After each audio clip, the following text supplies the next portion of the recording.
தலைக்கு எண்ணெய் வச்சு நான் நல்லா தேய்ச்சி குளிச்சேன் அப்படின்னா எப்போ குளிச்சிருப்பீங்க? தீபாவளிக்கு. தீபாவளிக்கு அது வந்து சும்மா ஃபார்மாலிட்டி மேல டிராப்ஸ் வச்சு ஹேர் வாஷ் பண்ணியிருப்பாங்க.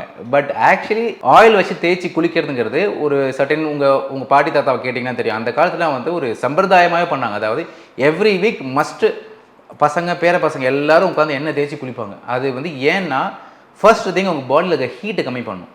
நீங்கள் அந்த மாதிரி ஃபேமிலியோடு உட்காந்து பண்ண முடியுமான்னு தெரியல. இப்போ இருக்கிற சோஷியல் லைஃப்பில் வந்து எல்லாருமே இண்டிவிஜுவலாக இருக்க தான் விரும்புகிறாங்க, ஜாயின்ட் ஃபேமிலியாக இருக்கிறத விட. ஸோ அப்படி இருக்குமா பாசிபிள் இல்லைன்னா அட்லீஸ்ட் ஒரு சலூனில் போயோ இல்லை ஒரு தெரப்பிஸ்ட் வச்சோ இல்லைனா உங்கள் வீட்லேயே நீங்கள் இப்போ ஆன்லைன் பிளாட்ஃபார்ம்ஸில் கிடைக்கிற மாதிரி ஆயில் மசாஜர் கிடைக்குது இப்போல்லாம். அந்தமாதிரி மசாஜர் வாங்கி ரெகுலர் மசாஜ் ஹேருக்கு நல்லா தம் நீடிங் பண்ணுற மாதிரியோ இல்லைனா நல்லா மசாஜ் பண்ணுற மாதிரியான ஒரு விஷயங்கள் பண்ணிங்கனாலே ஃபர்ஸ்ட் அண்ட் பெஸ்ட்டு திங் இது தான். இது சூப்பராக ஹேர் மெயின்டைன் ஆகும். பட் ஆஃப்கோர்ஸ் இந்த மாதிரி மெயின்டெனன்ஸ் பண்ணும்போது உங்கள் ஹேர் புதுசாக க்ரோ ஆகுதோ இல்லையோ, பட் டெஃபினட்டாக இருக்கிற ஹேர் ரொம்ப சூப்பராகவே ஸ்டெபிலைஸ் ஆகும்.